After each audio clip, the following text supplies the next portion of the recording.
All right, the Bears will be back on the field at some point, and via DraftKings, the all-important who will be the starting quarterback prop week 1. Nick Foles minus 167. That is oddly specific, but you bet 167 to win 100. Mitchell Trubisky plus 130. This one to me is a no-brainer. It's going to be Foles, right? Unless Foles gets injured in training camp or the preseason, which I guess we can't rule out given that he got injured in week 1 last year, it's going to be Foles. He's winning that job. Yeah, I would hope so, but I don't know if you're going to just throw that out there. Nick Foles has one of the most interesting careers of any quarterback in terms of the highs and the lows, and I don't know what Foles you get in camp. I don't know how long the camp's going to be. Like, I would bet Foles, but I'm not going to sit here and tell you it's a guarantee. It's kind of crazy to say it's a guarantee knowing that Nick Foles hasn't been the most consistent guy in his career. Well, and I think that's a little bit overblown, right? He had that huge donut hole between his 2 stints in Philadelphia, and we just assume he stunk the entire time he was away. When he played in Kansas City in 2016 with Matt Nagy as the offensive coordinator of the Chiefs, his numbers were not horrible. He had a limited stint when Alex Smith had a concussion. And there was a sense, hey, Alex Smith could have the same thing happen to him now that happened to him in San Francisco because here's Andy Reid's guy. Nick Foles, the guy drafted by Reid in 2012 when Nagy was there, not as offensive coordinator, but as just an assistant coach as he was starting his career. Couple of stints between Nagy and Foles wasn't bad. The only disaster, and I know you're not going to want to hear this, the only disaster for Nick Foles was with your guy Jeff Fisher in St. Louis. That was the year that was so bad that we have this sense that Nick Foles is, an up and down with wild swings, and he really isn't that good just because that 1 year with the Rams was so horribly bad.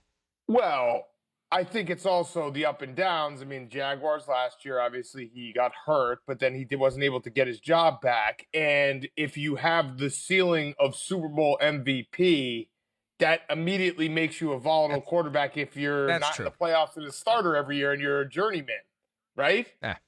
I won't disagree with that. The fact that he had an incredible run of success and was a Super Bowl MVP, I guess that does set a pretty high bar for where the rest of your career is. So there is inconsistency there. I'll give you that. Right. How many Super Bowl MVPs are on their, 6 team? How many teams has he played for? 7? So Nick Foles will be the starter. There we go. That's the answer you want. That's the answer you want.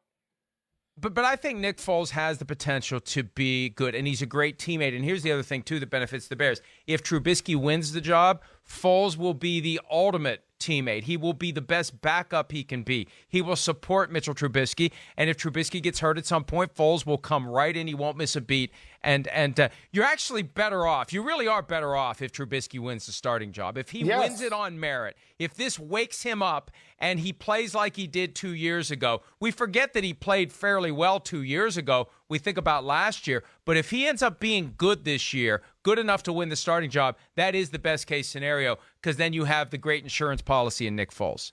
Absolutely. And Nick Foles throws a very catchable ball. That's my favorite part about Nick Foles. All right, Dolphins starting quarterback week 1. Ryan Fitzpatrick minus 400. Tua Tagovailoa plus 350. Josh Rosen plus 2,000.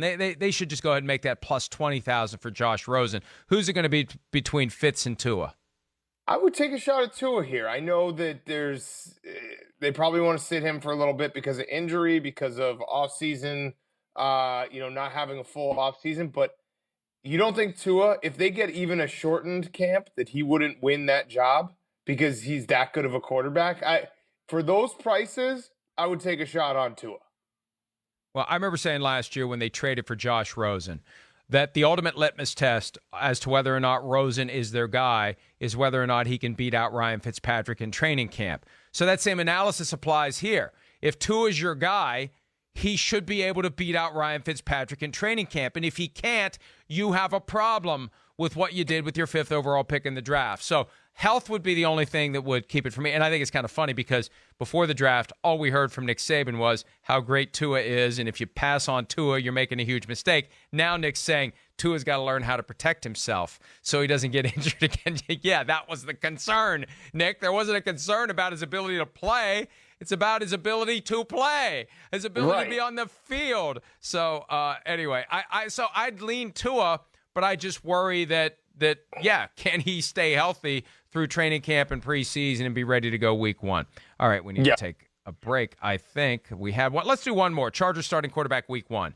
Tyrod Taylor minus 335, Justin Herbert plus 300, and a couple of other names. One guy not on the roster, Cam Newton plus 2,500. That ain't happening. It's coming down to Tyrod and Herbert. Who do you think? And Tyrod minus 335. My guess is they've said enough that he is the guy, just like he was in Cleveland. He may not have the job for very long, but he'll at least be the guy out of the gates.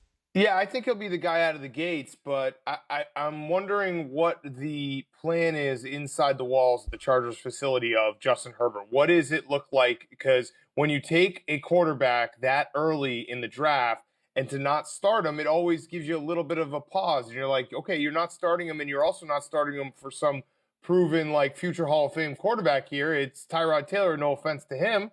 But if you take him with the 6th pick, why isn't he starting? I made the same argument when the Bears took Mitch Trubisky and Mike Glennon was starting. And it's like, you got to just throw your guy out there at some point if you're going to use that type of draft capital on him. So I would say Tyrod, but if it goes longer than a month or two, then it's a head scratcher. You know, the last time they used a top 10 pick on a quarterback, Phillip Rivers sat for 2 years behind Drew Brees. And it's amazing to think at one point they had both Drew Brees and Phillip Rivers on the same roster for multiple seasons. All right, we've got to take a break. Hi, I'm Mike Tirico, and thanks for watching. Make sure to hit subscribe for the latest news and highlights from NBC Sports.